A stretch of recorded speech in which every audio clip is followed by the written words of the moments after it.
नमस्कार. मी लेखक, दिग्दर्शक आणि मिरॅकल्स ॲक्टिंग अकॅडमीचा संचालक प्रमोद प्रभुलकर या व्हिडिओमध्ये सर्वांचं स्वागत करतो. मिरॅकल्स ॲक्टिंग अकॅडमीचे यशस्वी विद्यार्थी नाटक, चित्रपट, टीव्ही ॲड्स, वेब सिरीज, त्याचबरोबर झी मराठी, स्टार प्रवाह, कलर्स मराठी, सन मराठी अशा अनेक चॅनल्सवरती मेन लीड, मीडियम रोल आणि अगदी छोट्या भूमिकांमध्ये पण चमकत आहेत. जसे की मेन लीडमध्ये ऋता दुर्गुळे, किरण गायकवाड, शिवानी बावकर, गिरिजा प्रभू, स्वर्धा ठिगळे, निखिल चव्हाण, निष्ठा वैद्य, दीपकार पारकर, आराध्य लवाटे, प्रियांका देशमुख, रौनक शिंदे, पूर्णिमा डे, विपुल साळुंके, शाश्वती पिंपळीकर, अनया पिंगळे, सुखदा बोरकर, तनिष्का विशे, मंगेश दळवी यासारखे अनेक विद्यार्थी गेल्या 23 वर्षांमध्ये नाट्य चित्रपटसृष्टीत आपलं नाव दिमाखाने चमकवत मिरॅकल्स अकॅडमीचा झेंडा उंचावत आहे. होय, तुम्हालाही शक्य आहे. आमच्याकडे शिक्षणाची, वयाची, दिसण्याची, अनुभवाची अट नाही. डोंट वरी. 8 वर्षाच्या मुलामुलीपासून ते अगदी 80-85 वर्षांच्या आजी आजोबांपर्यंत विद्यार्थी आमच्याकडे शिकायला येतात. मी स्वतः आमचा अभ्यासक्रम इतका छान बनवला आहे की आमच्याकडे आलेल्या विद्यार्थ्याला आम्ही ॲक्टर म्हणून घडवतोच. आणि नाट्य चित्रपटसृष्टीचा इतक्या वर्षांचा संपर्क असल्यामुळे आम्ही त्यांना ऑडिशन्सला पाठवतो. आणि जे विद्यार्थी कष्ट करतात, मेहनत करतात, त्यांना नक्कीच मेन लीड किंवा मीडियम रोल किंवा अगदी छोटा रोलही मिळतोच.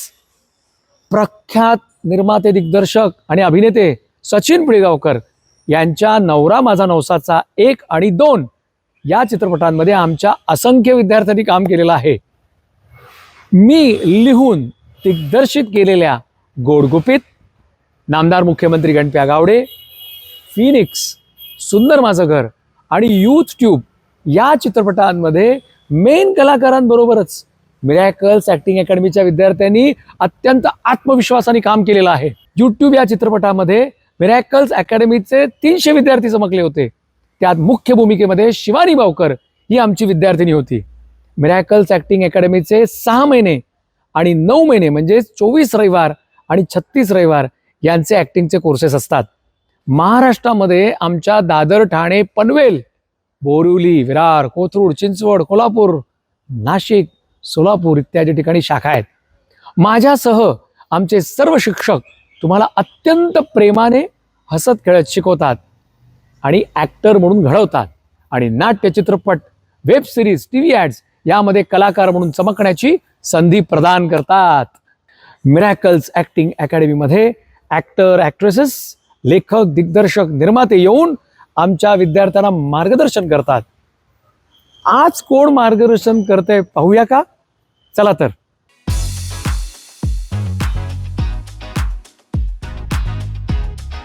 सो कॉल्ड इन्फ्लुएन्सरला तुम्ही ऍक्टर म्हणून उभं करत असाल तर तुम्ही सगळ्यात मोठं नुकसान स्वतःच्या प्रोजेक्टचं करता. पॅशन पे हम चल सकते है, घर चलाने के लिए राशन नहीं लगता है ना.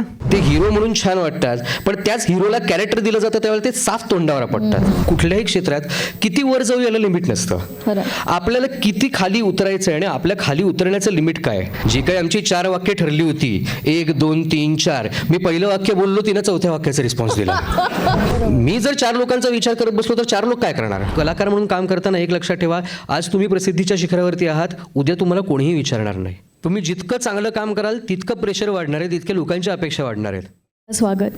आणि आपल्या गप्पांना आपण सुरुवात करूयात. ही आमची जी सगळी मंडळी आहेत तर त्यांचा आज खऱ्या अर्थाने कोर्स संपतोय आणि उद्यापासून ते खरं तर म्हटलं तर या फील्डमध्ये येणार आहेत, या क्षेत्रामध्ये येणार आहे आणि मग तो स्ट्रगल करणं किंवा ह्या सगळ्या गोष्टी आहेत. आणि तुमच्याकडून आम्हाला खूप गोष्टी जाणून घ्यायच्या, तुमच्याशी खूप गप्पा मारायच्या.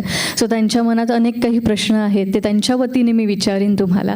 सो आपण या गप्पांना सुरुवात करताना पहिलं आम्हाला हे जाणून घ्यायचं की तुम्ही स्वतः या फील्डमध्ये कसे आलात किंवा ही कशी सुरुवात झाली, हे सगळं ऐकायला आम्हाला आवडेल. नक्की सांगूया. सगळ्यात आधी तुमच्या सगळ्यांचे खूप खूप मनापासून आभार मला इथे आमंत्रित केल्याबद्दल. आता इथे आल्यानंतर खूप नॉस्टॅल्जिक वाटते. याचं कारण जेव्हा मला कळलं की या हॉलमध्ये आपला कार्यक्रम असणार आहे, मी रुईयाचा स्टुडंट, माझं कॉलेज शेजारीच. ओके. सो इफ्टाच्या एलिमिनेशन राऊंडच्या कॉम्पिटिशन्स इथे होत असतात आणि कॉलेजला असताना आम्ही इथे परफॉर्म करायचो.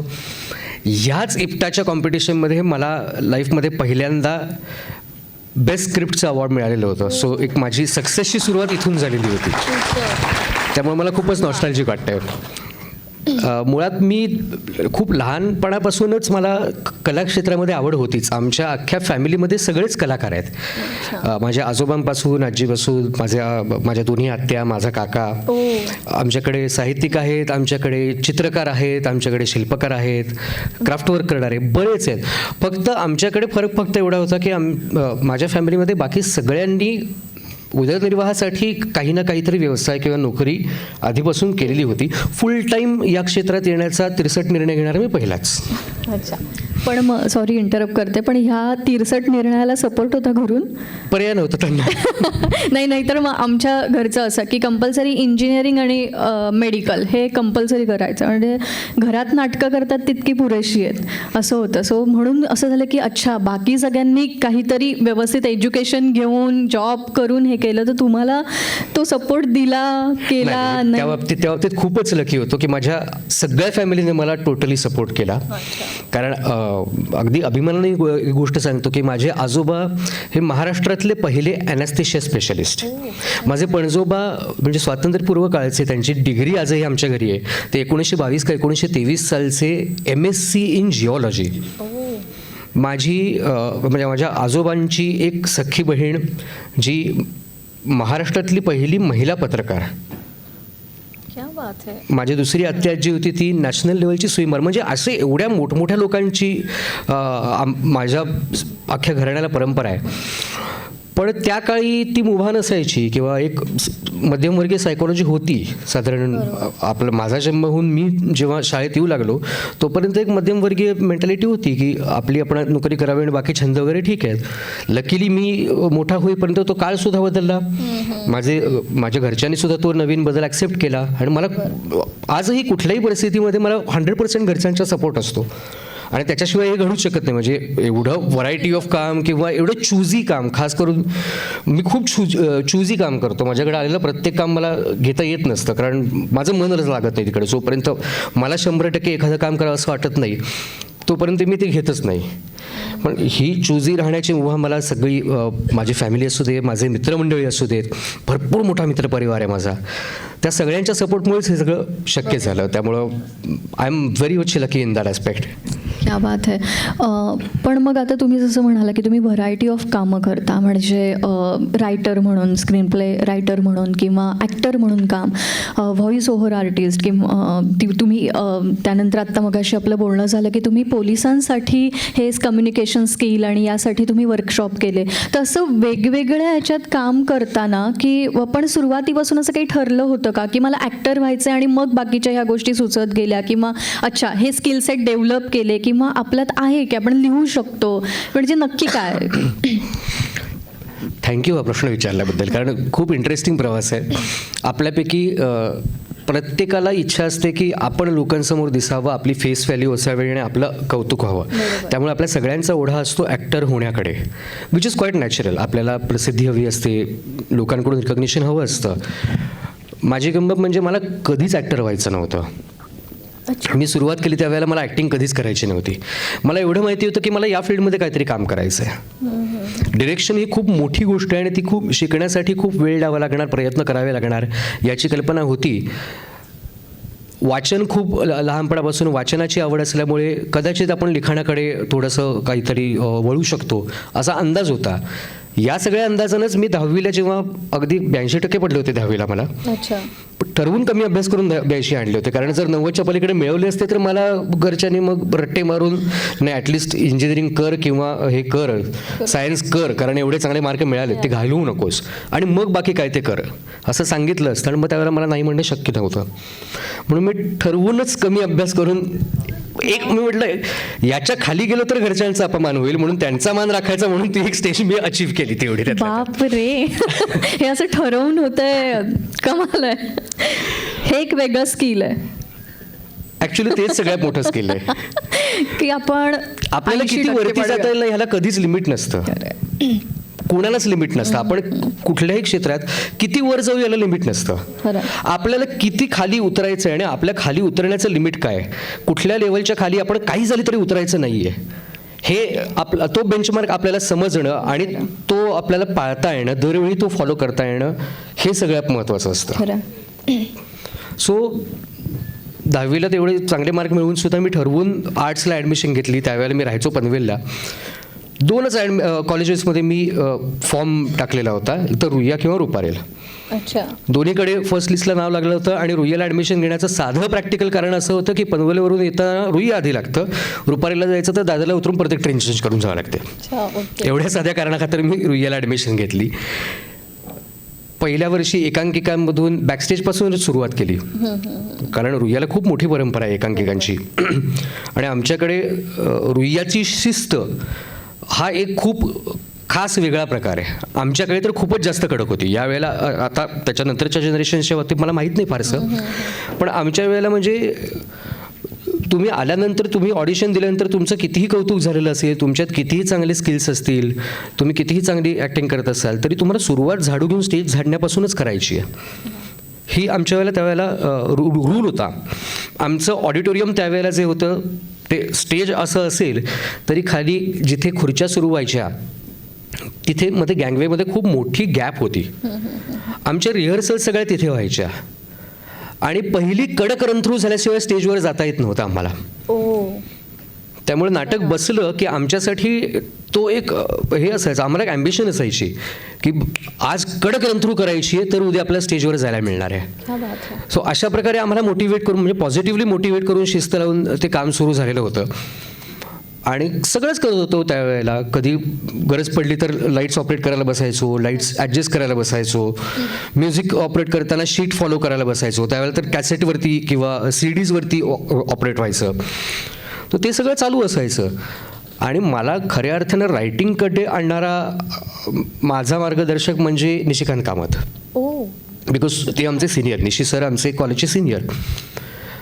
त्यांनी पहिले काही महिने बघितलेलं होतं की ही एक यावेळीची बॅच आहे, यातला हा एक बरा आहे, ही एक मुलगी बरी आहे, हा एक आहे आणि हा एक खूप बडबड करतो, तर याला धरा. निशी सरांची एक सवय होती, ते येऊन कोणाला आम्हाला म्हणजे मित्र मुलांना खास करून ते असे येऊन असं मानगुटीला पकडायचे. काय चोच्या, काय करतो इकडे?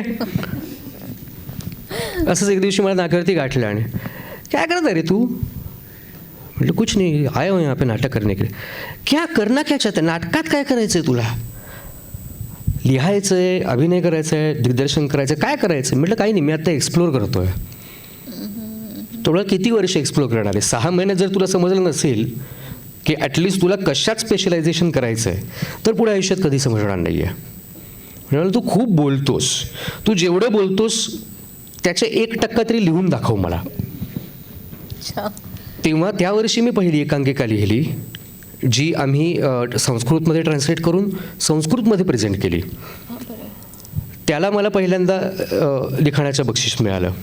दुसरी लिहिली ती इथे इप्टाच्या स्पर्धेसाठी केली, तिला के boss trophy for best script एवढं मोठं अवॉर्ड मिळालं. सो त्यावेळेला मला एक लक्षात आलं की चला आपण लिहू शकतो, लिहू शकतो हे लक्षात आलं. बरं, त्या दरम्यान झालेलं असं होतं की लिखाण चालू होतंच, साईड बाय साईड देवानं जरा बरा थोडा दिला, त्यामुळे एकांकिकांमध्ये कामं वगैरे पण करायचो.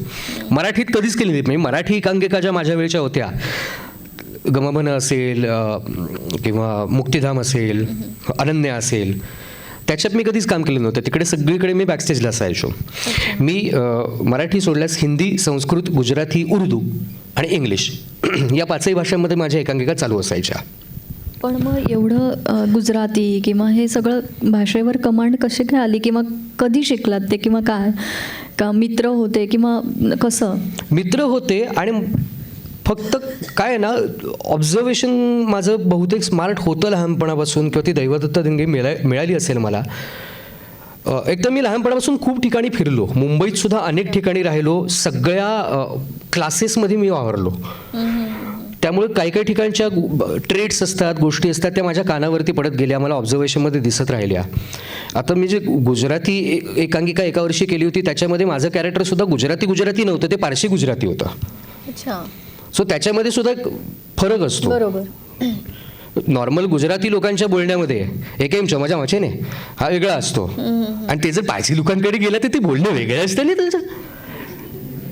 क्या बात आहे. अरे टिकरा केमचं पण ऑब्झर्व केलं तर आपल्याला लक्षात येतं. आणि ही सुरुवात मराठीपासूनच झाली. जेव्हा मुंबईत राहायला सुरुवात केली, माझं लहानपण बऱ्यापैकी गिरगावात गेलं. तिकडे गिरगावात काही टिपिकल ब्राह्मणी कुटुंबांच्या मध्ये होणारं बोलणं वेगळं असायचं. मग जो चाळीचा महादू असायचा तो काम करायला यायचा, त्याचं थोडंसं कोकणी बोलणं मधनं जो असायचा ना, तो एक वेगळा असायचा. माझं जन्मगाव कोल्हापूर, त्यामुळे कडे कोल्हापूरला गेलो, तिकडच्या मित्रांना भेटलो की काय बरं आहे की नाही, काय म्हणते मुंबई, वा. दिसत नाही वा, लय दिवसांनी आलंयस. तर हे आपण ऑब्झर्व करत राहिलो ना की आपोआप त्या गोष्टी घडत जातात. आणि त्याच्यातून माझ्यातच एक ट्रेड निर्माण झाली की माझ्याशी आता समोरची व्यक्ती ज्या लहेजामध्ये बोलेल ना, मी त्या लहेजात बोलायला सुरुवात करतो. माझं मला पण कळत नसतं कधी कधी. आता तुम्ही पुण्याचं आहात, तुम्ही पुण्याच्या परिभाषेत प्रश्न विचारल्यामुळे मी तुमच्याशी अत्यंत शुद्ध भाषेत बोलायला सुरुवात केली डायरेक्ट.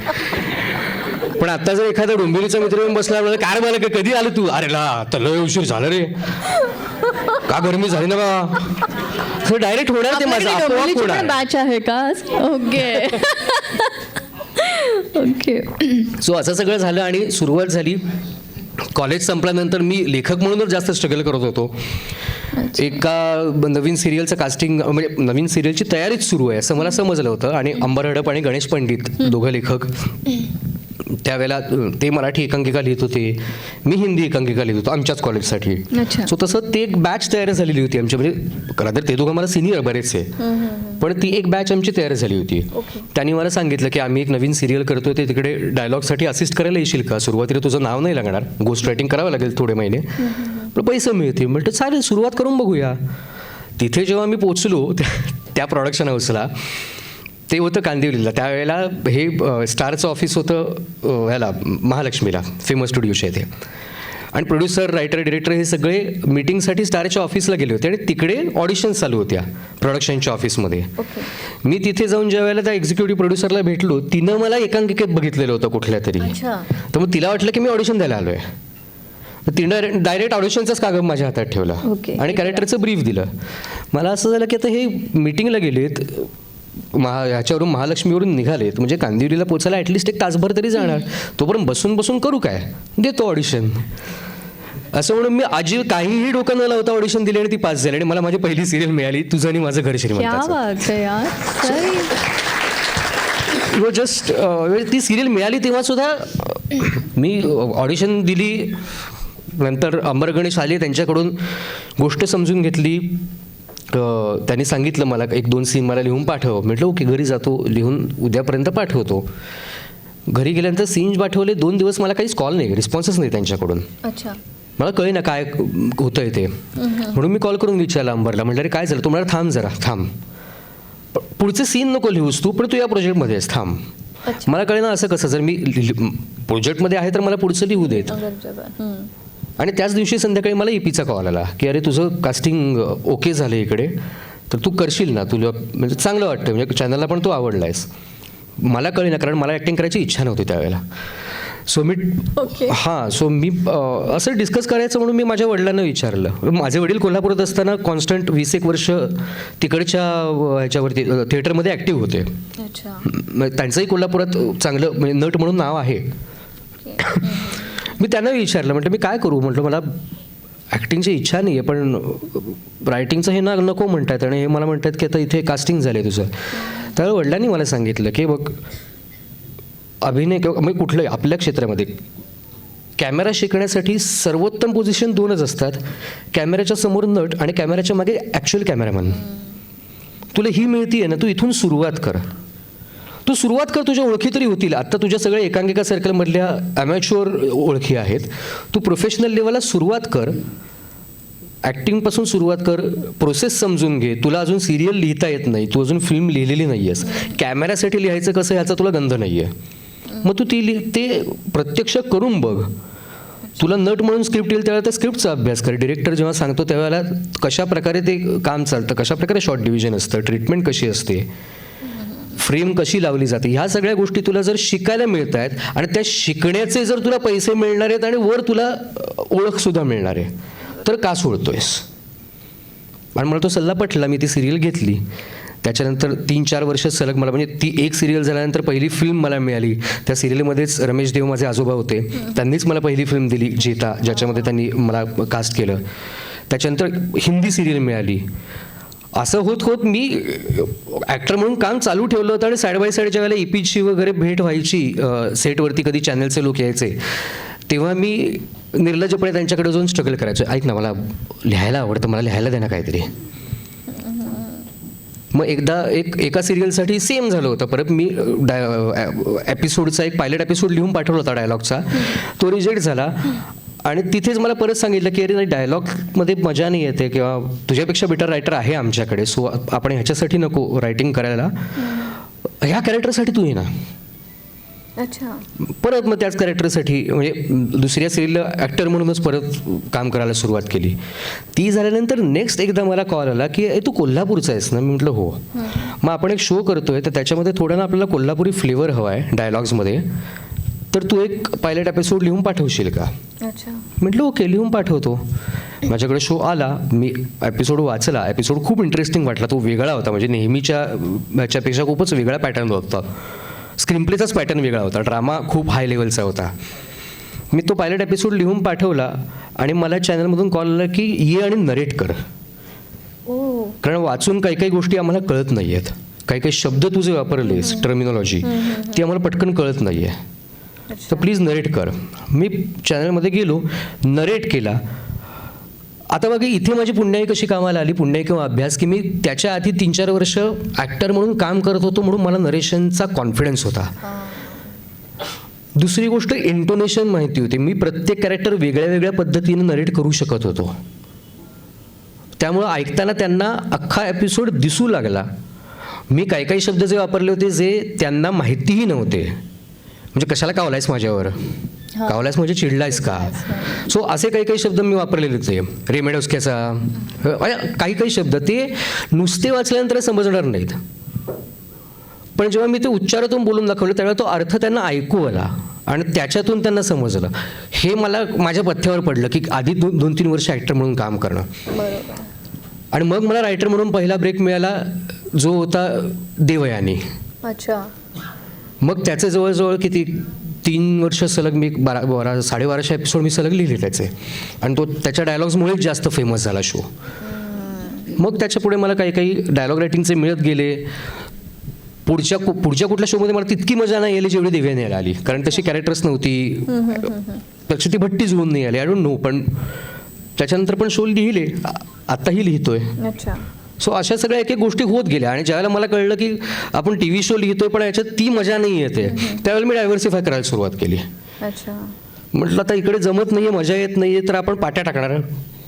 त्यापेक्षा शो सोडायची वेळ आली तर वेगळं काहीतरी पाहिजे आपल्या हाताशी, म्हणून मग मी डायव्हर्सिफाय करायला सुरुवात केली, बाकीच्या गोष्टी काही ना काहीतरी चालू राहाव्यात म्हणून. क्या बात आहे. तुम्ही आत्ता जसं म्हणालात की आपल्या हातात काहीतरी असावं, तर त्याच ह्याने मला एक प्रश्न विचारायचा आहे की आपल्याकडे जे विद्यार्थी येतात, तर आपल्या ज्या बॅचेस असतात त्या आपण फक्त संडेला घेतो, तर त्या व्यतिरिक्त त्यांचं बाकीचे, म्हणजे काही लोक कॉलेज करतात, काही जॉब करतात, लहान मुलं आहेत.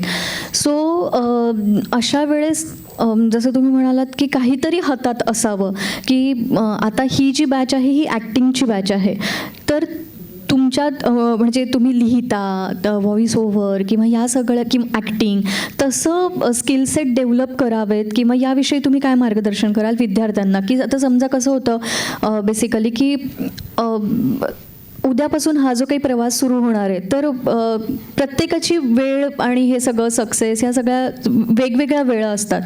सो कुणाला पटकन काम मिळतं, कोणाला मिळत नाही, किंवा ह्या सगळ्या गोष्टी असतात. तर त्या सगळ्या पिरियडमध्ये आपण काही वेगळे स्किल सेट डेव्हलप करावेत का, किंवा काय, याविषयी तुम्ही काय सांगाल? अगदी ऑनेस्टली सांगायचं झालं तर आय गेस आजची सगळी मिलेनियल जनरेशन आहे, राईट? आम्ही 90s किड्स, 90sची आमची शेवटची जनरेशन होती, आणि 90sची जनरेशन तो प्रॉब्लेम स्वतःसोबत संपून पुढे निघाले असे वाटते, की ज्यांना फक्त एकच काम करता यायचं. आज माझ्या जनरेशनचे माझे मित्रमैत्रिणी जे आहेत ते बरेचसे खूप चांगले चांगले कलाकार होते, नट होते, संगीतकार होते, लेखक होते, पण त्यांना प्रोफेशनली कामं मिळू शकली नाहीत म्हणून त्यांनी जी मिळाली ती कामं घेऊन आता करिअरमध्ये तिकडे चिकटलेत. अच्छा. पण नेक्स्ट जनरेशन मी जेव्हा ऑब्झर्व करतो तेव्हा हे क्लिअरली दिसतं की ह्या मला 100% माहिती आहे, माझ्यासमोर ही जी जनरेशन बसलेली आहे त्यातलं कोणीही असं नाही की जे फक्त एका गोष्टीवरती फोकस करत आहेत. आज ऑलरेडी सगळे मल्टी टॅलेंटेड आहेत, आता आपण असतोच, पण या नेक्स्ट जनरेशनमध्ये हे पोटेन्शियल खूप चांगलं आहे की ते मल्टी टॅलेंटेड ऑलरेडी आहेत, ते वेगळ्या वेगळ्या गोष्टी सतत ट्राय करत असतात. आता स्किल सेट त्याच्यातलं डेव्हलप करणं हा आपला चॉईसचा भाग आहे. फॉर एक्झाम्पल तुम्ही ॲक्टिंग करत असाल तर तुम्हाला डान्ससुद्धा यायलाच पाहिजे, म्युझिकचा थोडासा सेन्स पाहिजे. आजच्या काळाची गरज आहेच की तुम्ही फिजिकलीसुद्धा तेवढी फिट पाहिजे. त्यामुळे ह्या सगळ्या गोष्टी आजची जनरेशन करत असतेच. फक्त आज एवढ्या गोष्टी ॲट अ टाईम करत असताना आपल्या स्किल प्रायोरिटीज काय आहेत आणि त्यानुसार आपण कसा फोकस करायचा आहे. फॉर एक्झाम्पल एक रिॲलिटी चेक असायला पाहिजे आपल्याला. आपण दिसायला कितीही चांगले असलो, देखणे असलो, आपलं फिजिक कितीही चांगलं असलं तरी आपल्या परफॉर्मन्सच्या मर्यादा काय आहेत हे आपल्याला कळल्या पाहिजेत. आज माझ्या परफॉर्मन्सला मर्यादा नाही, माझ्या फिजिकला मर्यादा आहेत, मला माहिती आहे. मी आज हिरो म्हणून फायटिंग करायला जर उभा राहिलो तर कोणालाही पटणार नाही की हा हिरो आहे, कारण माझं फिजिक तसं नाही, माझा चेहरा तसं नाही, मी स्वतःला मेंटेन नाही केलं तसं, जे एक टिपिकल हिरोची इमेज लागते. किंवा आज मी हिरोईनला उचलून घेतलं तर मी रोमॅन्टिक वाटणार नाही आहे, जेवढं रोमॅन्टिक इतर हिरो वाटतील तेवढा. सो मला त्या लिमिट्स माहिती आहे, त्यामुळे मी माझ्यासाठी जेव्हा कॅरेक्टर ऑफर होतं त्यावेळेला मी तेवढ्याच ह्याच्यात त्याच कॅटेगरीमध्ये मी जास्त फोकस करतो. काही काही नट असंही आहेत, अगदी स्पष्टपणे सांगतो, माझ्यासोबत काम करणारे काही काही नट असे आहेत जे त्यांचं फिजिक अत्यंत उत्तम आहे, दिसायला अत्यंत देखणे आहेत, ते हिरो म्हणून छान वाटतात, पण त्याच हिरोला कॅरेक्टर दिलं जातं त्यावेळेला ते साफ तोंडावर पडतात. असं असंख्य लोक आहेत. सो आपण स्वतःच्या मर्यादा ओळखल्या पाहिजेत की ओके माझं फिजिक चांगलं आहे ना, मग मी अशाच प्रकारचे रोल ॲक्सेप्ट करणार, किंवा जिथे मला रोलमध्ये स्कोप आहे तिथे मला स्किल डेव्हलप करण्यासाठी मी मेहनत करणार. फक्त छान दिसून फायदा नसतो, छान बोलता सुद्धा यायला हवं. आणि बोलणं म्हणजे फक्त तोंडानं बोलणं नसतं, डोळ्यानं बोलता यायला हवं. ते आपल्याकडे आहे का, ते नसेल तर कसं डेव्हलप करायचं हे आपण आपली प्रायोरिटी ठरवून घ्यायला पाहिजे. आणि एका पॉईंटला आपल्या लक्षात आलं की नाही बाबा हे स्किल सेट डेव्हलप करायला मला ना 3 वर्ष लागतील, मग त्या 3 वर्षात मी करू काय दुसरं. मग आपल्याकडे पोटेन्शियल काय आहे, आपलं फिजिक्स चांगलं आहे, चेहरा चांगला आहे, मॉडेलिंग करूया, करा ना, अवश्य करा.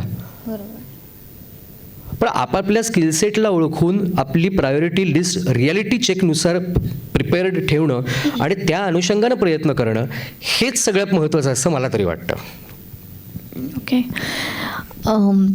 तुम्ही जसं म्हणालात की 90sची जनरेशन आणि हे जेव्हा तुम्ही काम सुरू केलं तेव्हा सोशल मीडिया इतकं ॲक्टिव्ह नव्हता.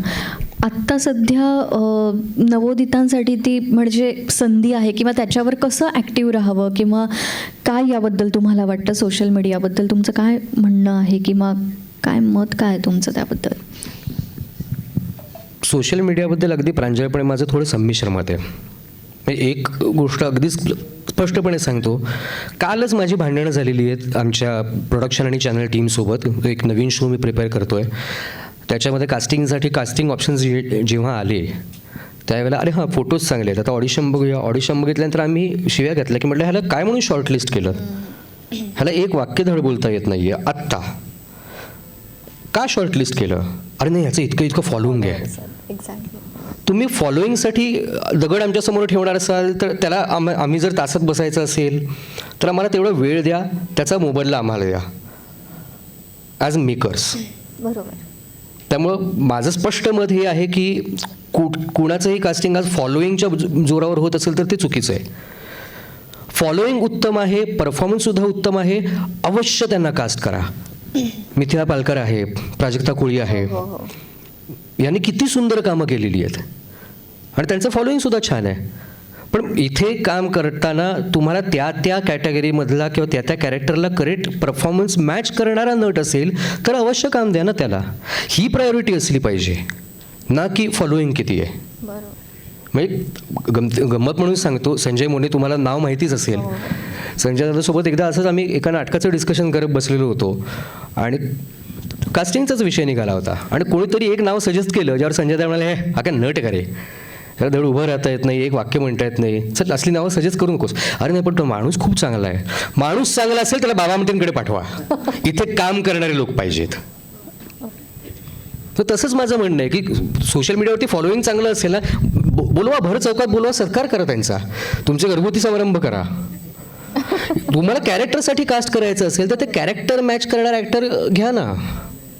त्या एखाद्या चांगल्या ॲक्टरला डावलून जर तुम्ही फॉलोईंगसाठी ते दुसऱ्या कुठल्या तरी ह्याला सो कॉल्ड इन्फ्लुएन्सरला तुम्ही ॲक्टर म्हणून उभं करत असाल तर तुम्ही सगळ्यात मोठं नुकसान स्वतःच्या प्रोजेक्टचं करताय, हे लक्षात यायला पाहिजे. प्रोजेक्टला क्रिएटिव्ह व्हॅल्यू आणि कमर्शियल व्हॅल्यू ही तुम्ही बॅलन्स ठेवू शकला तर प्रोजेक्ट सक्सेसफुल होतो. नुसता कमर्शियल व्हॅल्यूचा प्रोजेक्ट क्रिएटिव्हली कधीही सक्सेसफुल नसतो. मग तो ती सिरियल 10 वर्ष चालू देत, त्याची मापं काढली जातात बाहेर. सोशल मीडियावरती त्याची फक्त चेष्टा होत असते. आणि कमर्शियल व्हायबिलिटी न बघता फक्त क्रिएटिव्हचा तुम्ही विचार केला तर तुमचं प्रोजेक्ट जास्त लोकांपर्यंत पोहोचू पण शकत नाही. फक्त अवॉर्ड्स घेऊन तुम्हाला घरी बसावं लागतं, जे लोकांपर्यंत पोहोचता येत नाही. ज्या दोन्ही गोष्टी घातक आहेत, दोन्हीचा बॅलन्स गरजेचा आहे ना. पण आपण नट म्हणून सोशल मीडियावरती रिॲक्ट होताना खूप जबाबदारीनं होणं गरजेचं आहे, कारण लोक आपल्याला खूप फॉलो करतात. आज फक्त नट म्हणून एक लेखक म्हणून सुद्धा सांगतो, आज माझं लेखन जास्त फॉलो करतात. मी काही काही पोस्ट टाकत असतो, ज्या वेळेला काही फिलॉसॉफिकल पोस्ट टाकतो, काही सामाजिक गोष्टी ज्या आजूबाजूला घडत असतात त्याबद्दल मी माझं वैयक्तिक मत व्यक्त करत असतो. त्यावेळेला एवढं फक्त आपण भान पाळलं पाहिजे की आपल्या मतावरती समोरच्याचं काहीतरी मतप्रदर्शन येणार आहे. So be prepared for trolling. आज तुम्ही काहीही करा, ट्रोलर्स असणारच आहेत, ते टपून बसले, त्यांचं कामच ते आहे. So just accept it. म्हणजे कितपत लक्ष द्यायचं आणि कितपत लक्ष द्यायचं नाही हा आपला भाग आहे. काही काही लोक कौतुकही करतात, काही काही लोकांच्या खूप भलत्या अपेक्षाही असतात. त्यांना असं वाटतं की आपण एखादा चांगला, आता मी जेव्हा पॉझिटिव्ह रोल केला एखादा आणि पुढच्या सिरीजमध्ये निगेटिव्ह रोल केला तर मला खूप ट्रोलिंग झालेलं आहे. अच्छा. किंवा निगेटिव्ह रोल करत असताना पॉझिटिव्ह रोल मिळाला म्हणून ह्याला पॉझिटिव्ह रोल कोणी दिला असंही ट्रोलिंग झालेलं आहे. पण मी जर त्याचा विचार, म्हणजे मी जर 4 लोकांचा विचार करत बसलो तर 4 लोक काय करणार? माझं काम त्यांचा विचार करणं नाही, माझं काम आहे माझं काम करणं. त्यांना काय करायचं करू देत. छान. थोडंसं परत मागे जाऊयात. तुम्ही म्हणालात की तुमची सुरुवात नाटक, एकांकिका ह्या सगळ्यातून झाली. सो त्याचा ॲक्टिंग करताना किंवा सुरुवातीच्या काळात नाटक केल्यामुळे त्याचा कसा फायदा झाला किंवा काय होतं? आमच्याकडे बऱ्यापैकी विद्यार्थी म्हणजे असं संभ्रमात असतात की मी नाटक केलं नाही आहे, मग किंवा मी करायला हवं का, आता माझा कोर्स संपला आहे, मी पुढे जाऊन काय जॉईन करावं किंवा या सगळ्या गोष्टी. तर तुम्हाला त्या सगळ्याचा कसा फायदा झाला काम करताना, कॅरेक्टर डेव्हलप करताना, याविषयी थोडंसं सांगा ना. नाटक हे बेसिक आहे असं मला वाटतं. ॲक्टर म्हणून काम करत असताना नाटक ही पहिली पायरी असेल तर तुमचा पाया खूप मजबूत होतो. जसं म्हणतात की हिंदुस्थानी शास्त्रीय संगीत जर तुम्ही शिकलत, अगदी त्याचं बेसिक जरी शिकलत तरी तुम्ही जगातला कुठलाही गायन प्रकार गाऊ शकता, कुठलंही म्युझिक गाऊ शकता, कारण तुमचा बेस पक्का होतो. कारण हिंदुस्थानी शास्त्रीय संगीतामध्ये मुळात सुरुवात ही सा लावण्यापासून होते. षड्जाचा जो अख्खा रियाज असतो, षड्जाचा रियाज करत असताना तुम्हाला श्वासावरती लक्ष द्यावं लागतं, तुम्हाला उच्चारावरती लक्ष द्यावं लागतं. इथे तुमचा मुळात श्वास पक्का होतो. आणि सूर कुठून येतात? श्वास टिकला तर सूर येणार आहे. तसंच अभिनयाचं आहे. तुम्हाला जर 2 पायावर धड उभं राहता येत नसेल तर पुढे जाऊन तुम्हाला प्रॉब्लेम येणार आहेत. स्टेज तुम्हाला पहिल्यांदा उभं कसं राहायचं हे शिकवतं, स्वतःच्या पायावर उभं करतं. मग बोलायचं कसं हे शिकवतं, आणि बोलायचं कसं हे शिकवतं ऐकायचं कसं हे शिकवतं. एकदा ऐकणं शिकलो की आपल्याला रिॲक्शन आली की ॲक्टिंग आपोआप येते. त्यामुळे थिएटरमध्ये काम केलं, मग एकांकिका असू देत, एकपात्री असू देत, छोटी स्किट्स असू देत, त्याचा फायदा निश्चितच होत असतो. म्हणजे कुठल्याही स्टेजला जर जाऊन असं वाटत असेल की आत्तापर्यंत आपण थिएटरचा एकही अनुभव नाही घेतलेला, come back to the basics, अनुभव घ्या, थिएटरचे वर्कशॉप्स करा. ते कधीच आयुष्यात वाया जाणार नाही आहे. कारण थिएटरमध्ये लाईव्ह रिस्पॉन्स असतो. बरोबर. कित्येक गोष्टी घडलेल्या आहेत इथे. ह्या थिएटरमध्ये कित्येक गुफअप्स घडलेले आहेत. जिकडे नाटकामध्ये चुका झाल्या आहेत त्या आयत्या वेळी सावरल्या गेल्या आहेत. आणि ह्या चुका फक्त स्टेजवरच्या लोकांना माहिती आहेत की ही चूक झाली आहे, खालच्या माणसाला कळलेलं पण नाही की ती चूक झाली आहे. तुमच्यापैकी कोणी बघितलंय कोडमंत्र बाय चान्स? तुम्ही बघितलंय ना? तुम्हाला माहिती असेल की पहिली 10 मिनिटं इतकी ॲक्शन पॅक्ड आहेत आणि ते नाटक थांबूच शकत नाही. ते नाटक बांधलेलंच असं होतं की ते 1 सेकंड, अख्ख्या नाटकात एकही ब्लॅकआउट नव्हता. आणि मी 35 कलाकार ॲट अ टाइम स्टेजवरती काम करायचो, पण नाटकात एकही ब्लॅकआउट नव्हता. त्यामुळे ते नाटक थांबणंच शक्य नव्हतं. आणि झालं असं होतं की तुम्ही जी आता आजीबाई बघितल्यात, ती आमची स्वातीताई बोलेकर, तिला तब्येतीच्या कारणाखातर नाटक सोडावं लागलं. तिच्या जागी दुसऱ्या एक नटी तिकडे अपॉइंट झाल्या आणि त्यांचा पहिला प्रयोग खूप उत्तम झाला. आणि पहिला प्रयोग उत्तम झाल्यानंतर सगळ्यांनी कौतुक पण केलं. आणि आमचा एक संजय महाडिक म्हणून आमच्या टीममधला मेंबर होता, त्यांना येऊन हळूच किडा केला की बघा पहिला प्रयोग कायमच चांगला होतो, दुसऱ्या प्रयोगाला वाट लागते. कारण पहिल्या प्रयोगात आपला कॉन्फिडन्स वाढलेला असतो आणि दुसऱ्या प्रयोगाला आपण ओव्हर कॉन्फिडेंटली जाऊन काहीतरी माती खातो. हे सांगून ठेवलं होतं. आणि अख्खी पहिली 10 मिनिटं ॲक्शन पॅक्ड होती त्या नाटकाची. भरपूर ॲक्शन स्टेजवरती घडायची. त्याच ॲक्शनमध्येच अनाऊन्समेंट संपायची आणि अनाऊन्समेंट संपल्या आम्ही दोघं एंटर होऊन तो सीन सुरू व्हायचा. तो सीन पण साधारणतः 1.5 मिनिटं फक्त आमच्या दोघांचाच होता, का तर तोपर्यंत मुक्ताला चेंज करून एंटर करता यावं. तर मुक्ताला चेंज करण्यासाठी म्हणून ती 1.5 मिनिटं आमच्या संवादाची दिलेली होती. इतकं टेक्निकल कारण होतं त्याच्यात. आणि ही नवीन नटी आल्यानंतर पहिला प्रयोग उत्तम झाला, दुसऱ्या प्रयोगाला मी विंगीत उभा आहे आणि अचानक कोणीतरी मला विचारलं, हवे आजी किधर आहे? म्हणलं हो असेल इकडे बसलेली. बघितलं तर आजी गायब.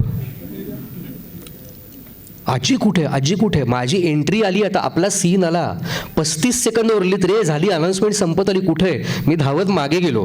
पनवेलला वासुदेव बळवंत फडकेला प्रयोग चालू होता. धावत मागे गेलो. तिकडची मेकअप रूम पण खूप लांब.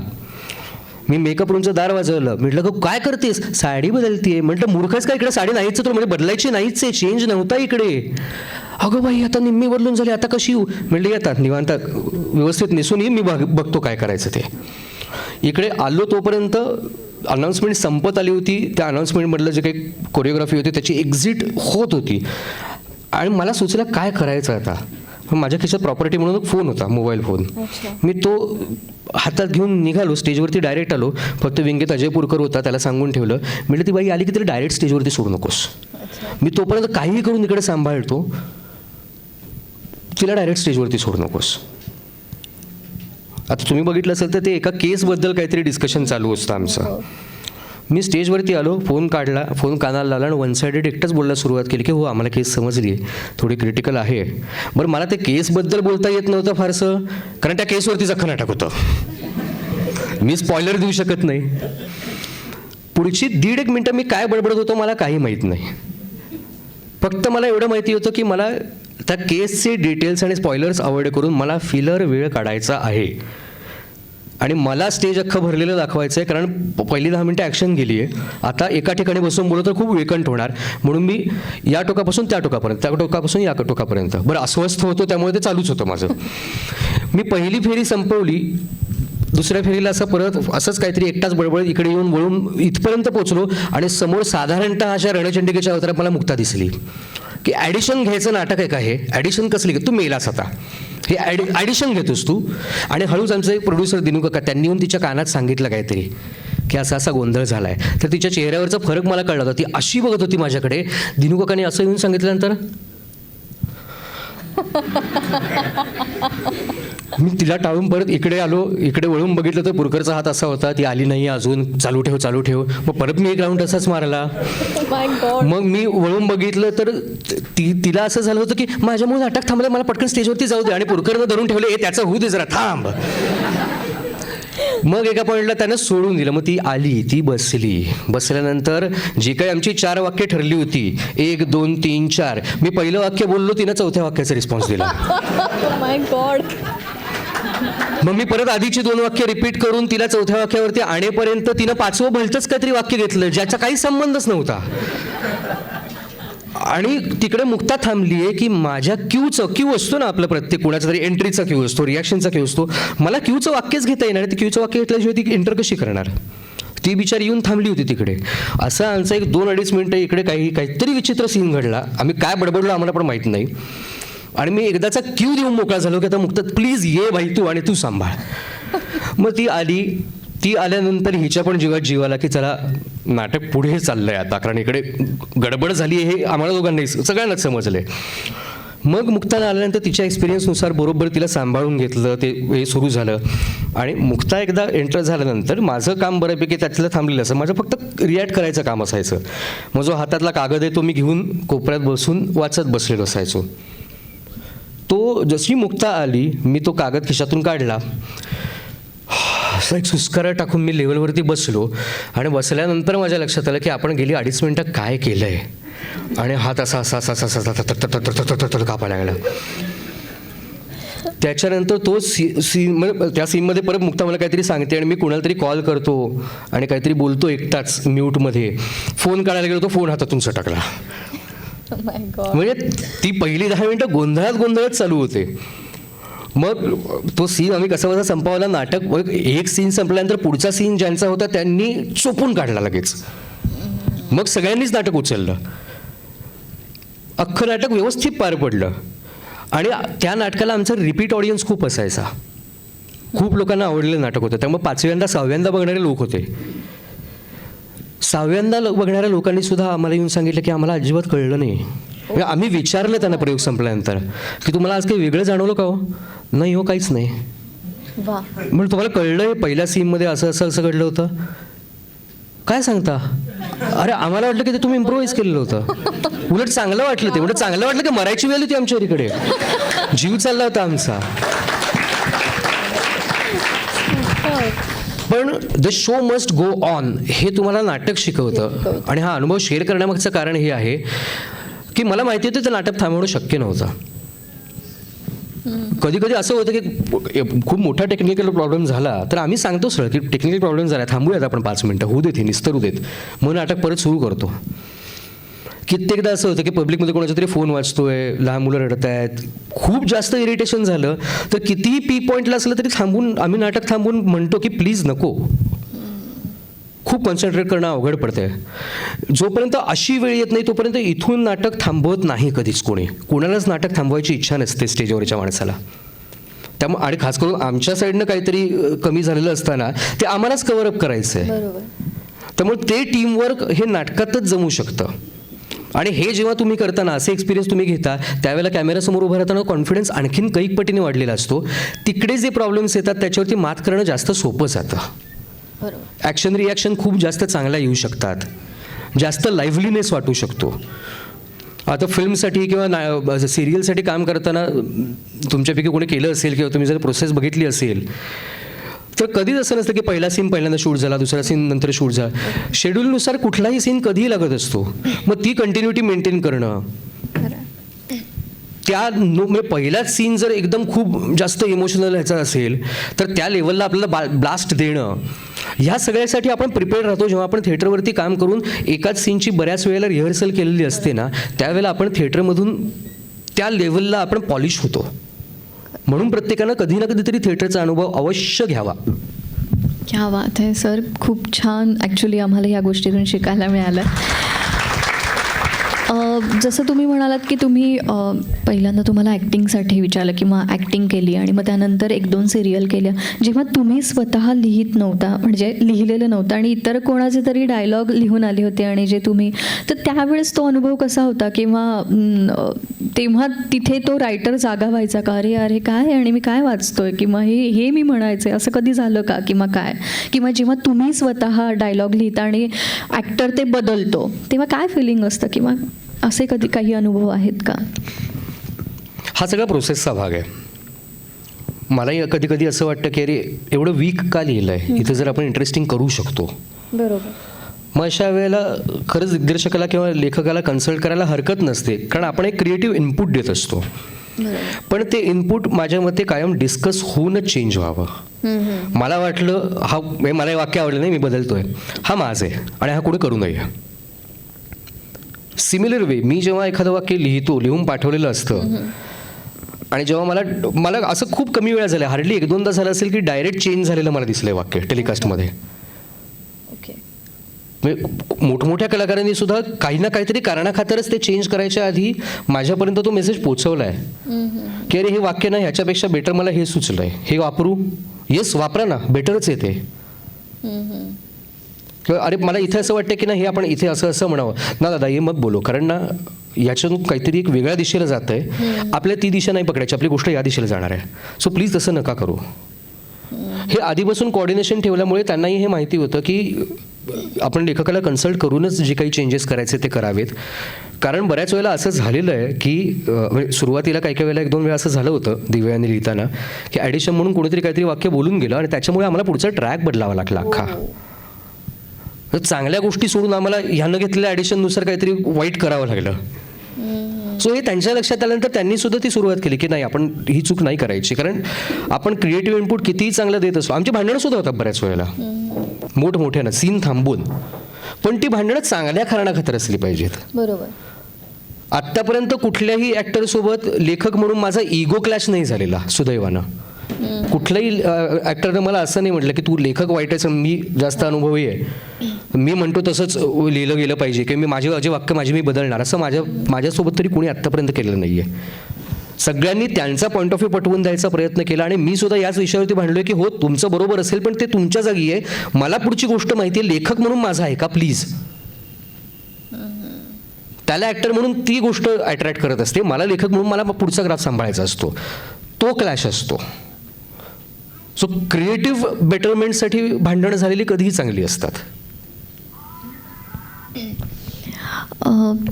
तुलनेने सिरियल्स खूप केल्यात, म्हणजे सिरियलसाठी तसं काम ॲक्टिंग असेल किंवा लिखाण, तर जसं तुम्ही मगाशी म्हणालात की तेवढी क्रिएटिव्हिटी सांभाळणं शक्य नाही आहे, कारण की ते म्हणजे शूटिंग आणि ह्या सगळ्या किंवा आपण रोज ते काम करत असतो. सो त्या म्हणजे ती प्रोसेस साधारण ॲक्टर म्हणून किंवा रायटर म्हणून नक्की काय आहे की तुम्हाला रोज ते एपिसोड लिहायचे असतात, किंवा त्यात ती क्रिएटिव्हिटी तुम्ही कशी मेंटेन करता किंवा काय आहे, किंवा ॲक्टर म्हणून तुम्ही जेव्हा काम करत होतात तर तेव्हा आपलं काहीतरी एक वेगळेपण कॅरेक्टरसाठी द्यायचं आहे, किंवा हे 14-14, 15-15 तास आपण ते शूट करत असतो, तर त्यावेळेस ती क्रिएटिव्हिटी तुम्ही ॲक्टर म्हणून कशी सांभाळली किंवा सांभाळता, रायटर म्हणून कसं हे, आणि ते शेड्यूल बद्दल थोडंफार सांगा ना. म्हणजे की अत्यंत बिझी, आपल्याला स्वतःकडे लक्ष द्यायचं असतं, आपल्याला काम करायचं असतं, ह्या सगळ्या ह्याच्यामध्ये कशी ओढाताण किंवा आणि क्रिएटिव्हिटी, कारण की आपण कलाकार आहोत. So again that's a part and parcel of the process. म्हणजे तुम्ही जर टेलिव्हिजन सिरियलसाठी काम करणार असाल, जर तुम्हाला लीडमध्ये किंवा लीड फॅमिलीमधला रोल मिळत असेल तर तुमचे महिन्याचे 20-22 दिवस तरी सलग लागणार आहेत. त्या 20-22 दिवसात रोज तुम्हाला 15-16 तास शिफ्टमध्ये काम करायचं आहे, रोज तेच थोबडे बघायचे आहेत. त्याच थोबड्यांसोबत तुमचा कॅरेक्टरच्या बाहेर जाऊन वैयक्तिक लेवलला इगो क्लॅश होऊ शकतो, भांडणं होऊ शकतात, ते तुम्हाला सांभाळायचीच आहेत, त्याला पर्याय नाही आहे काही. त्याच दरम्यान आपल्याला आपली तब्येत सांभाळायची आहे, आपलं शेड्यूल सांभाळायचं आहे, हे सगळं करायचं आहेच आहे. फक्त यात कंटाळा येऊ द्यायचा नसेल तर आपण ॲज अन आर्टिस्ट खूप टपून बसलं पाहिजे की मला कुठला बॉल माझ्या टप्प्यात येतो आणि मला कुठे 6 मारता येतोय.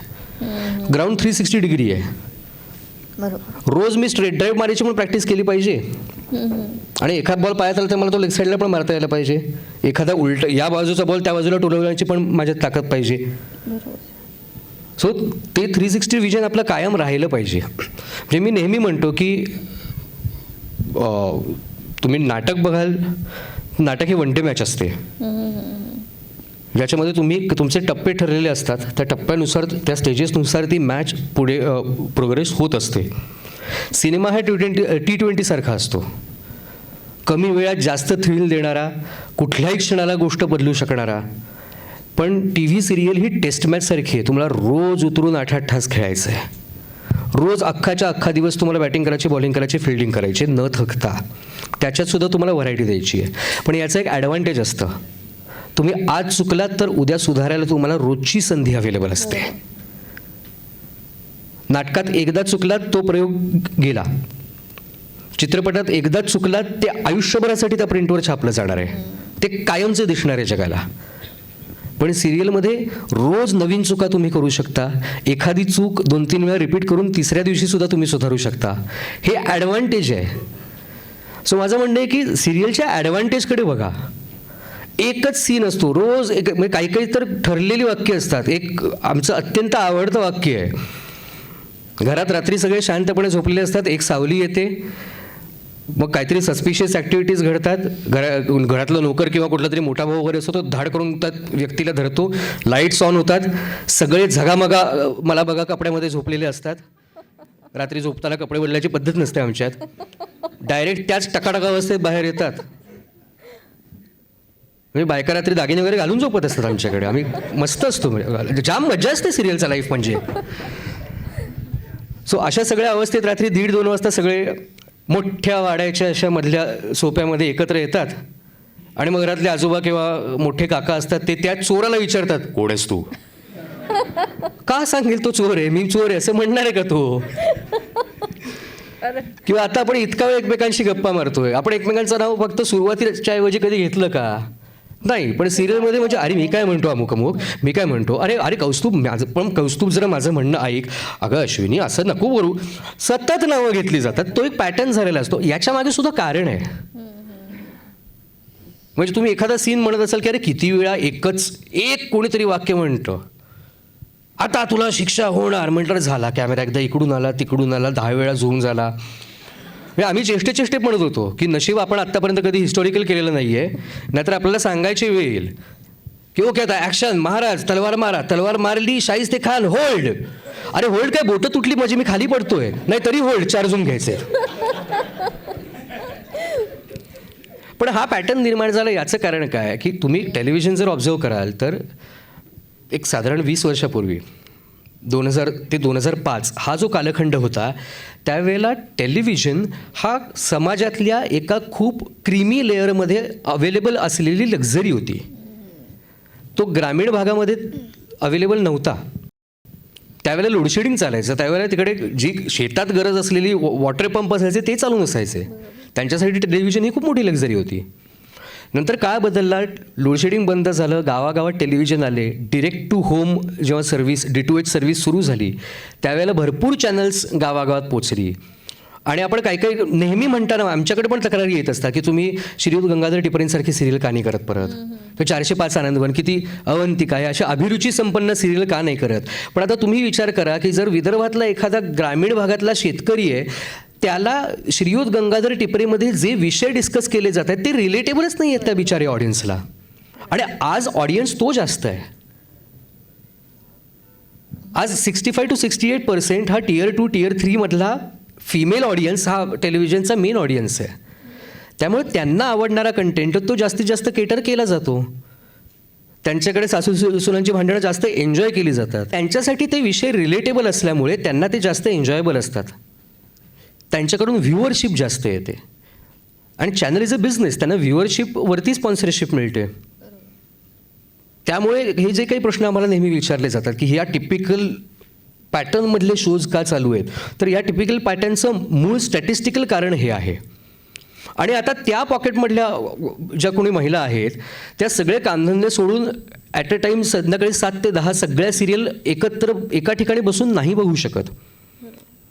त्या मुलांचा अभ्यास घेता बघणार आहेत, भाजी चिरता बघणार आहेत, भाजी फोडणी टाकताना बघणार आहेत, सासूबाईंना औषध देताना बघणार आहेत. या त्यांच्या ॲक्टिव्हिटीज चालू असताना त्या कंटेंट कन्झ्युम करत असतात.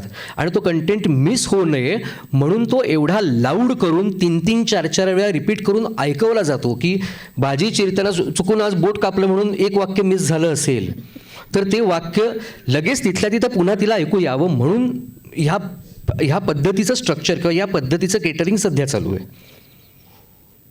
सो रोज एकाच टाईपचे सीन असतात. अशा सीनमध्ये काल पण मी तेच केलं होतं, आज पण मला तेच करायचं आहे. मग आज मी ॲक्टर म्हणून वेगळं काय डिलिव्हर करू शकतो, आज मी काय व्हेरिएशन देऊ शकतो, हे रोज करण्याची संधी आपल्याला मिळते. एकच वाक्य किती वेगळ्या पद्धतीने मी बोलू शकतो, एकच एक्सप्रेशन किती वेगळ्या पद्धतीने देऊ शकतो, जेणेकरून माझं काम मलाच बोरिंग नाही वाटणार. कारण मी जर बोर झालो तर बघणारा 100% बोर होणार आहे. मी जर रोज काहीतरी नवीन द्यायचा प्रयत्न केला तर ते ऑडियन्सच्या सुद्धा लक्षात येतं.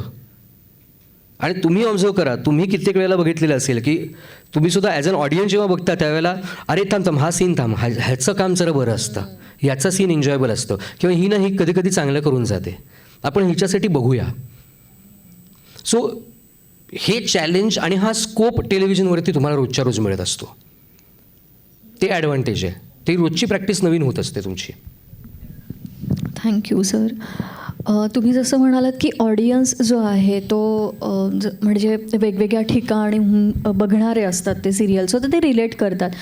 त्याच रिलेटेड मला एक विचारायचं आहे की आमच्याकडे जे येणारे स्टुडंट आहेत, म्हणजे आता मुंबईची बॅच असेल तर असं नाही आहे की तिथे फक्त मुंबईमधले स्टुडंट्स येतात किंवा पुण्यात आहेत, तर पुण्यात पण अगदी नगर असेल किंवा बाहेरगाववरून वगैरे पुण्याच्या म्हणजे बाहेर आजूबाजूला जी छोटी छोटी खेडी आहेत तर तिथून पण लोक येत असतात. तर अशा वेळेस काय होतं की विद्यार्थ्यांची जी भाषा आहे तर ना त्यांना त्याचा न्यूनगंड असतो की अरे बापरे, मग त्यांनी त्यांचं एक ठरवलेलं असतं की म्हणजे काम जरी चांगलं करत असेल तरी ते एक मनात असतं नाही की मी बरं बोलत नाही आहे. आणि मग बऱ्यापैकी असं होतं त्यांच्या बाबतीत की ऑडिशनला गेलेत मग तो कॉन्फिडन्स लूज होणं किंवा हे सगळं. तर याविषयी थोडंसं मार्गदर्शन करा ना की. निश्चित खूप छान मुद्दा मांडलात तुम्ही. एकतर भाषा हा माझा आवडता विषय आणि खूप लोकांचं म्हणणं असतं की हा अशुद्ध बोलतो, त्याचं बोलणं अशुद्ध आहे. माझं वैयक्तिक म्हणजे स्पष्ट आज आपल्याकडे नाशिकची पण बॅच आहे ना. येस. माझं स्पष्ट मत सांगतो, कुठलीही भाषा ही शुद्ध किंवा अशुद्ध असूच शकत नाही. भाषा ही भाषा असते, त्यात शुद्ध किंवा अशुद्ध नसतं. एक प्रमाण भाषा असू शकते. जसं मी आत्ता ज्या भाषेमध्ये बोलतोय ती थोडीशी पुस्तकी भाषा आहे. याचं कारण काय की ह्या प्रकारची बोलीभाषा, पुस्तकी भाषा आपण लहानपणापासून पाठ्यपुस्तकांमध्ये शिकलोय आणि मी आत्ता जो शब्दसंग्रह वापरतोय त्यातले 99% शब्द आत्तापर्यंत आपल्या कानावरून गेलेले आहेत. भाषा हे माध्यम कशाचं आहे? भावना आणि विचार एकमेकांपर्यंत पोचवायचं. मग त्यासाठी शब्दसंग्रहाची निवड अशी असायला पाहिजे की जी समोरच्यापर्यंत पोचेल. म्हणून आत्ता इंटरव्ह्यू देताना म्हणून मी या भाषेत बोलतोय. हेच 5 मिनिटानंतर ज्यावेळेला समोरची व्यक्ती येऊन पर्सनली माझ्याशी संवाद साधायला लागेल त्यावेळेला मी म्हटलं तसं आपोआप नाशिकची व्यक्ती येऊन बोलत असेल तर माझं आपोआप रिफ्लेक्शन येणार आहे त्याच्यावरती, न ठरवता ते अनकॉन्शियसली येणार आहे. पण कॅरेक्टरच्या बाबतीत जी त्या कॅरेक्टरची भाषा आहे ती यायलाच पाहिजे. म्हणजे आता जर एखादं कोल्हापूरचं कॅरेक्टर असेल तर काय राव असं काय करून राहिला असं नाही म्हणणार. करून राहिला ही वैदर्भीय भाषा झाली, ते तुम्ही कोल्हापुरात नाही वापरू शकत. आणि या भाषेबद्दल आपल्याला माहिती असली पाहिजे. कोण ते कोल्हापूरचं? कसं ताई, बरं आहे ना? निवांत?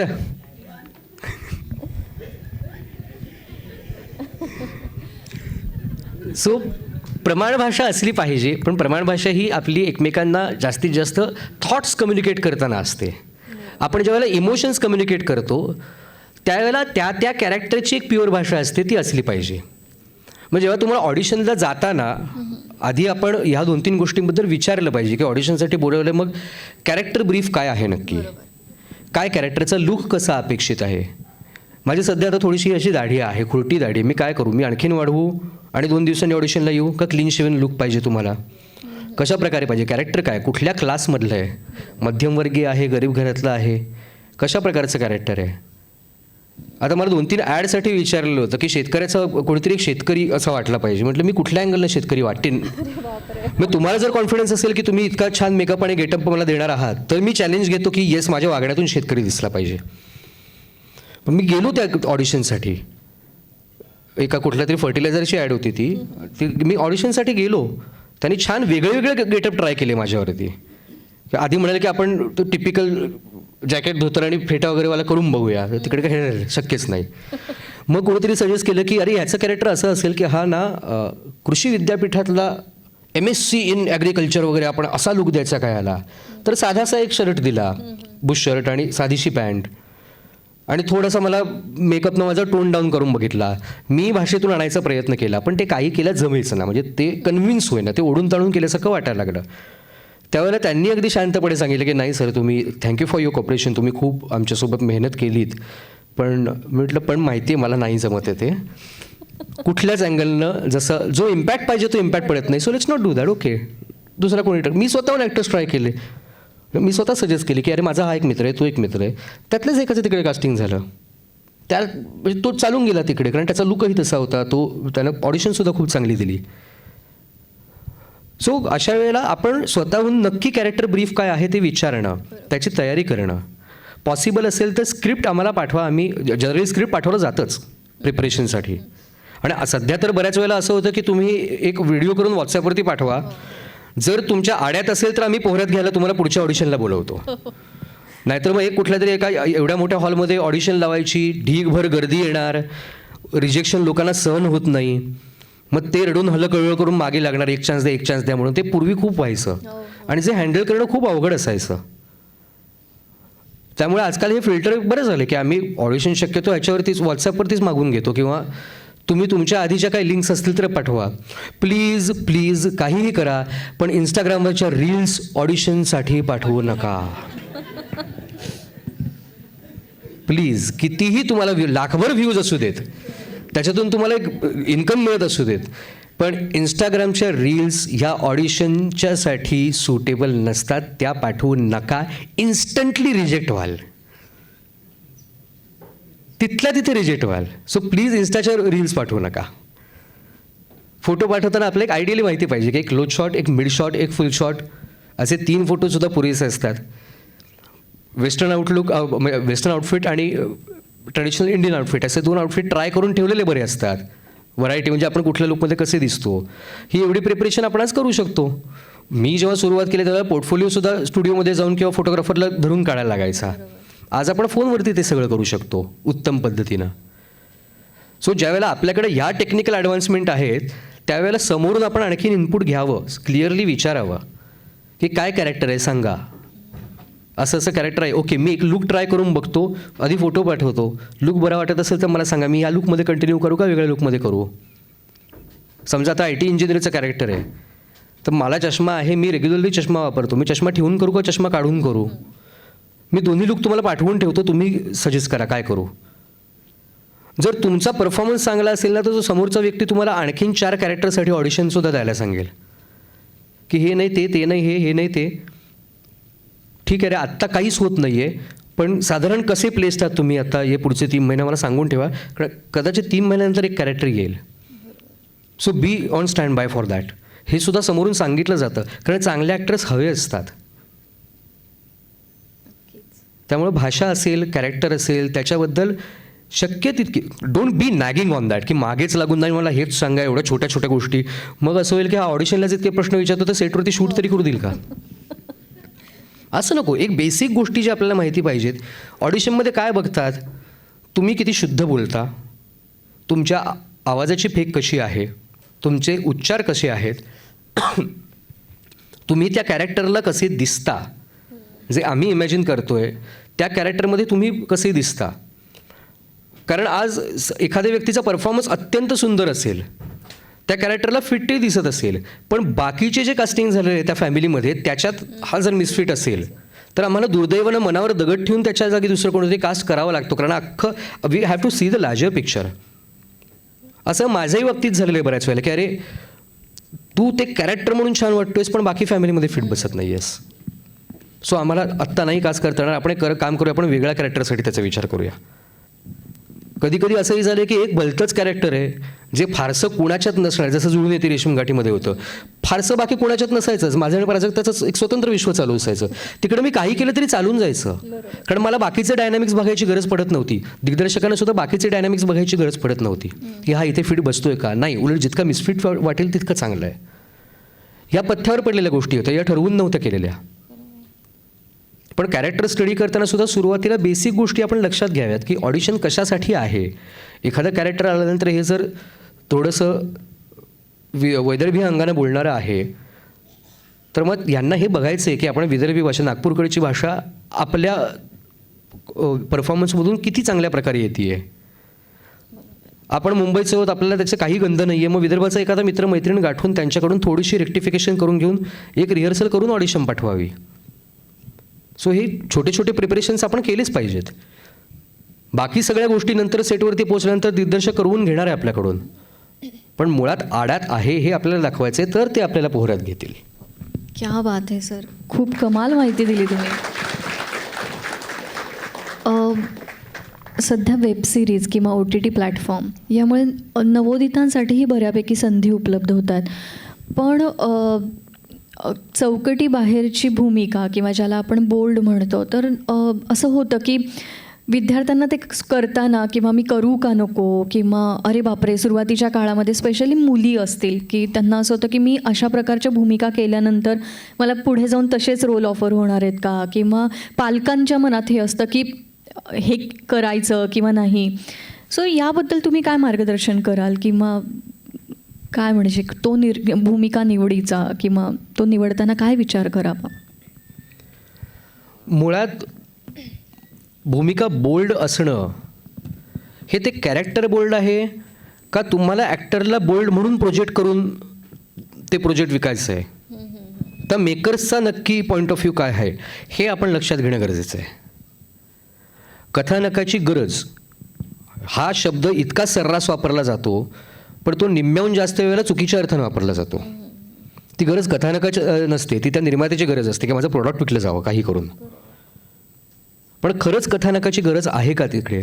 आता न्यूडसारखी एखादी फिल्म तुम्ही बघितली ज्याचा विषयच असा आहे की जी न्यूड मॉडेल म्हणून काम करणारी व्यक्ती आहे, तिच्याशिवाय गोष्टच नाही घडू शकत. ती कथानकाची गरज आहे. गोष्टीमध्ये एखादं दृश्य किंवा एखादी घटना अशी असू शकते की जिथे त्या प्रकारचा बोल्डनेस एक्सप्रेस झाल्याशिवाय त्या गोष्टीला तेवढी उंची, तेवढा भावनिक परिणाम साध्य होणार नाही आहे. मग अशा वेळेला आपण कलाकार म्हणून काम करताना त्या गोष्टीचा विचार करू नये असं मला वाटतं. आपण त्या आपल्या कॅरेक्टरला न्याय द्यावा. कारण आपण कलाकार म्हणून आपण कायम पाण्यासारखे असतो, फ्लुईड असतो. आपण ज्या कुठल्या पात्रात आपल्याला ओतलं जातं त्याचा आकार आपण घ्यायचा असतो. ते जर आपण नाही करू शकलो, अडकून राहिलो, आता आपण जर बर्फाच्या खड्यासारखे जर सख्त राहिलो तर आपण प्रत्येक ग्लासामध्ये नाही टाकले जाणार आहे. आपल्याला रूम टेम्परेचरला फ्लुईडच राहायचं आहे. त्यामुळे जे पात्र असेल मुळात त्या पात्राची तिथे गरज काय आहे, गोष्टीची गरज काय, ते पात्र तिकडे तसं का वागते गोष्टीमध्ये, ते वेगळ्या पद्धतीनं दाखवता येऊ शकतं का, तेही चॉईसेस आहेत. तो झाला मेकर्सचा मुद्दा, तो स्टोरी टेलर्सचा मुद्दा. जर आता तुम्ही नाव ऐकलं असेल समजा ह्याच्यात इराणियन फिल्म्समध्ये तुम्ही जर मजिदी हे नाव ऐकलं असेल तर त्यानं खूप सुंदर लव्ह स्टोरीज सांगितलेल्या आहेत. मुळात इराणियन सिनेमामध्ये प्रियकर प्रेयसीचं प्रेम दाखवायलाच बंदी आहे. त्यामुळे मजिदी स्त्री पुरुष प्रेमसंबंध दाखवताना सुद्धा भावा बहिणींची गोष्ट निवडतो. एका अशा कामगाराची गोष्ट निवडतो की ज्याच्या कन्स्ट्रक्शन साईटवरती दुसरा एक कामगार आला आहे जो त्याला सतत इरिटेटिंग वाटतोय आणि नंतर लक्षात येतं की ती तर मुलगी आहे आणि तो तिच्या प्रेमात पडतो. पण ते सुद्धा इतक्या सुंदर पद्धतीनं दाखवलं आहे, कुठल्याही पद्धतीचा बोल्डनेस म्हणजे शारीरिक बोल्डनेस न ठेवता, व्हिज्युअल बोल्डनेस न ठेवता तो इतक्या सुंदर पद्धतीनं मांडलेला आहे. सो अशा मेकर्ससोबत काम करायला काहीच हरकत नाही आहे. जिथे ॲक्च्युअल म्हणजे अगदी क्लिअरली सांगतो, जिथे न्यूडिटीची गरज आहे तिथे न्यूडिटीची गरज आहे. जिथे आज वेब कंटेंटमध्ये आज अपशब्दसुद्धा सर्रास पद्धतीनं वापरले जातात, काही काही ठिकाणी ते गरजेचे आहेत, त्याशिवाय तो इम्पॅक्ट पडणार नाही आहे. आम्ही फिल्म किंवा टेलिव्हिजन लिहिताना कित्येक वेळेला म्हणत असतो की यार इथे शिवी दिल्याशिवाय तो इम्पॅक्ट येणार नाही आहे इथे.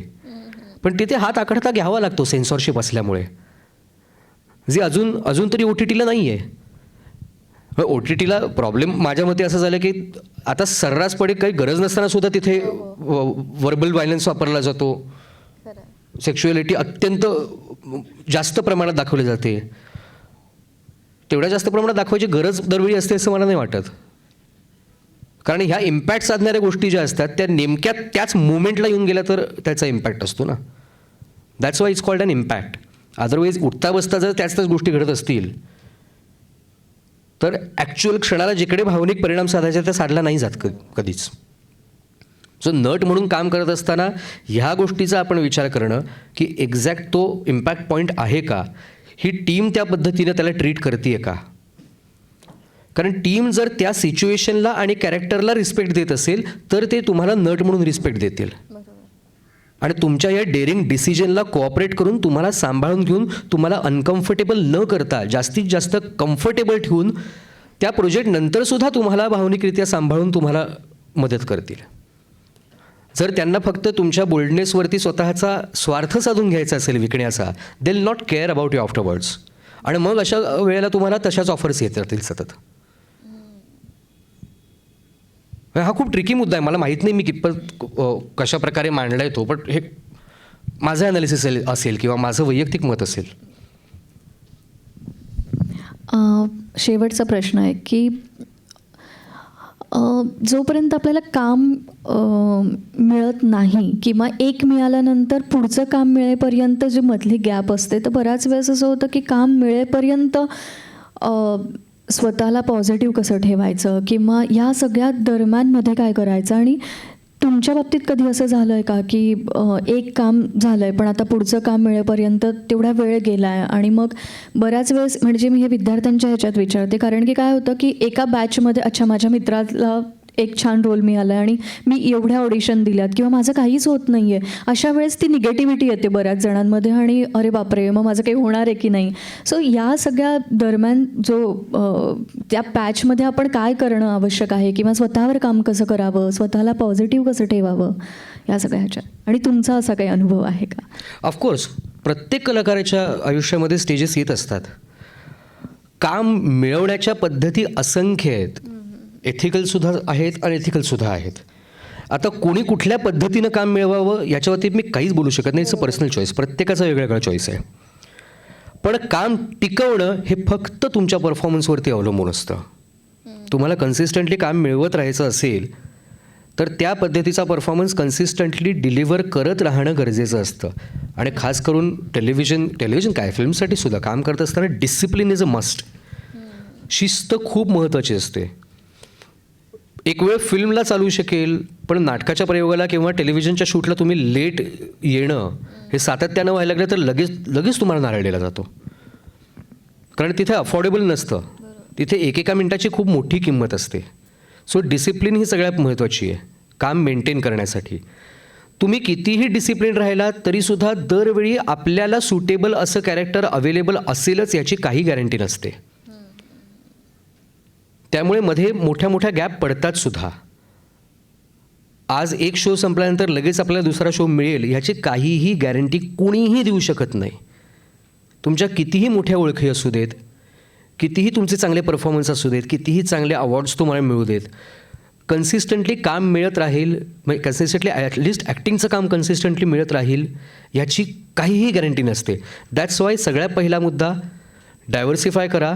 एक वेगळं काम कॉन्स्टंटली चालू ठेवा जेणेकरून फायनान्शियल आणि क्रिएटिव्ह या दोन्ही नीड्स सॅटिस्फाय होत राहतील. एकतर घर थांबणार नाही, चूल थांबणार नाही, चूल जळत राहिली पाहिजे, घर चलता रहना चाहिए. किंवा पैशन पे हम चल सकते हैं, घर चलाने के लिए राशन नहीं लगता है ना.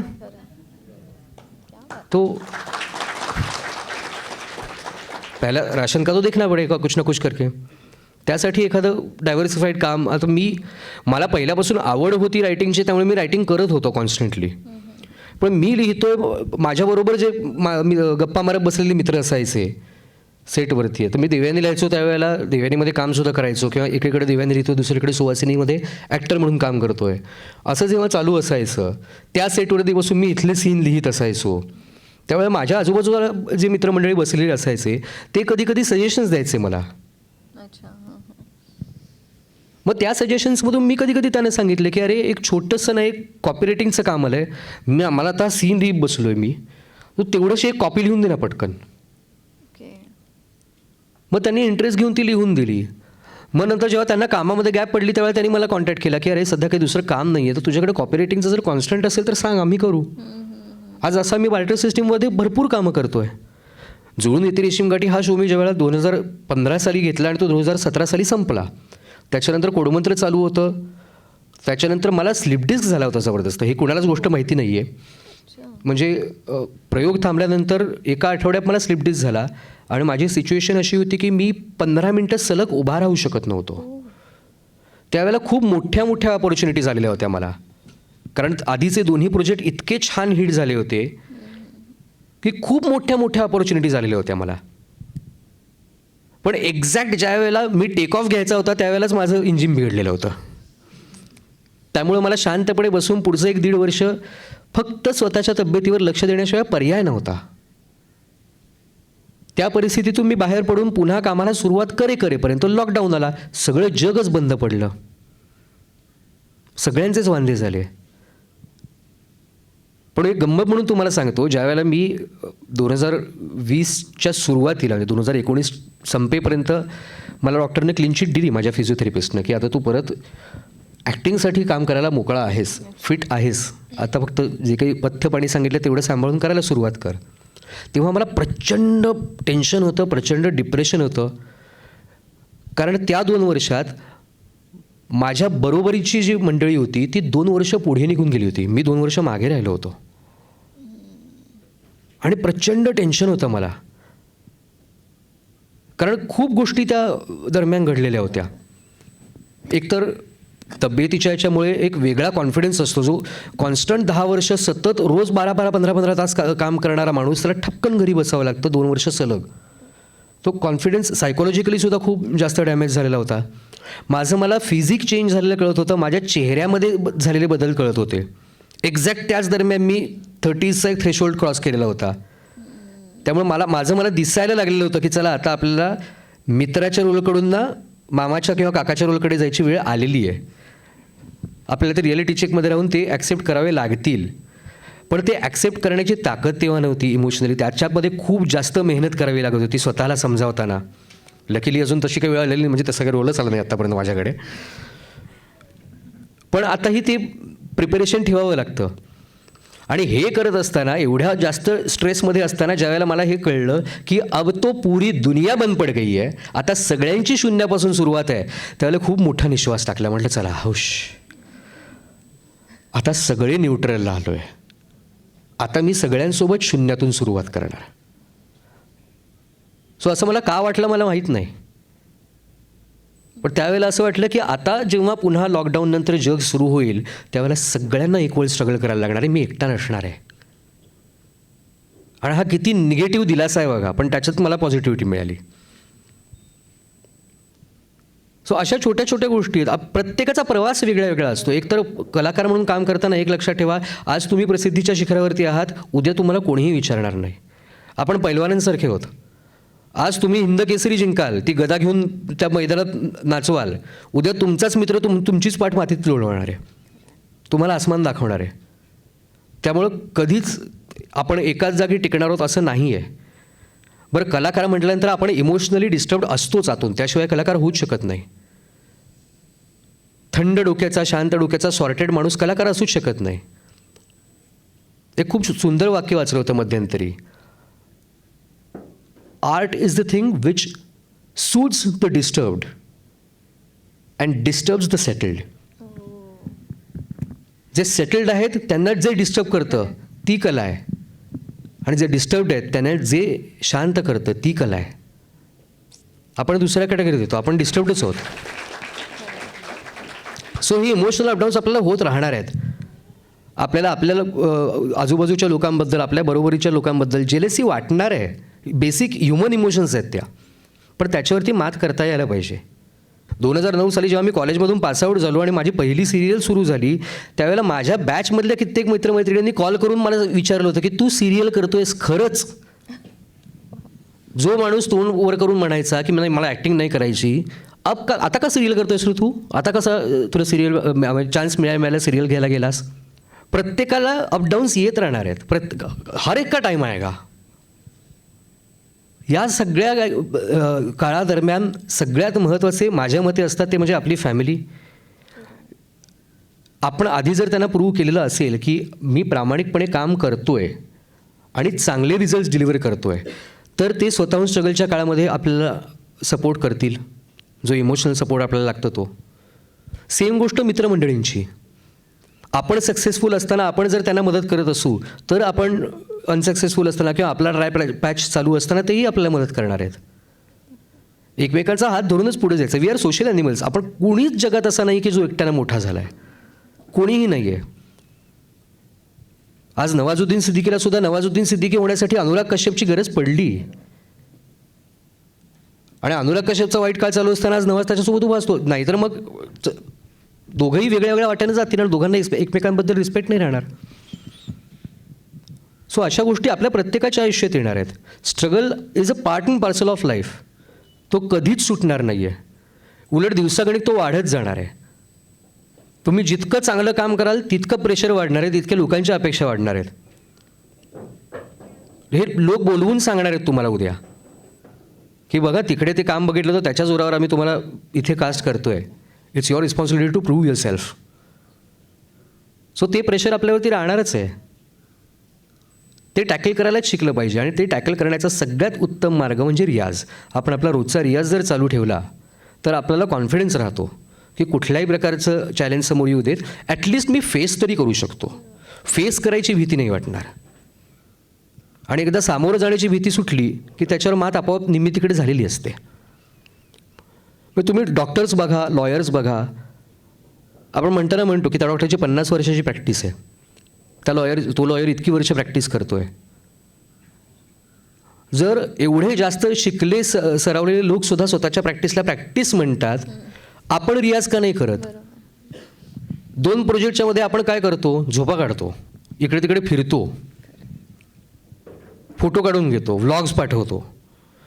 त्याच्याबरोबर आपलं शिकणं काय चालू आहे आणि जे शिकलो आहे त्याचं रोजचं पॉलिशिंग किती चालू आहे, सर्व्हिसिंग किती चालू आहे, तेही चालू राहायला पाहिजे. बाकी सगळ्या गोष्टी करा, विश्रांती घ्या, हिंडायला जा, फिरायला जा, सगळं करा ना. पण रोजच्या ज्या 4 गोष्टी आहेत, जेवण सोडतो का? नाही. आंघोळ करणं सोडतो का? नाही. मग रोजच्या रोज जर तुम्ही ओंकार करत असाल, रोजच्या रोज श्वासाचे व्यायाम, प्राणायाम करत असाल, योगासनं करत असाल तर ती का सुटता? ती नाही सुटता कामा. उच्चारासाठी, भाषाशुद्धीसाठी जर तुम्ही काही एक्सरसाइज करत असाल ते नाही सुटता कामा. ते चालू राहिलेच पाहिजे, ते तर बेसिक आहेत. स्ट्रगलच्या काळात या बेसिक गोष्टी सुरू राहिल्या पाहिजेत.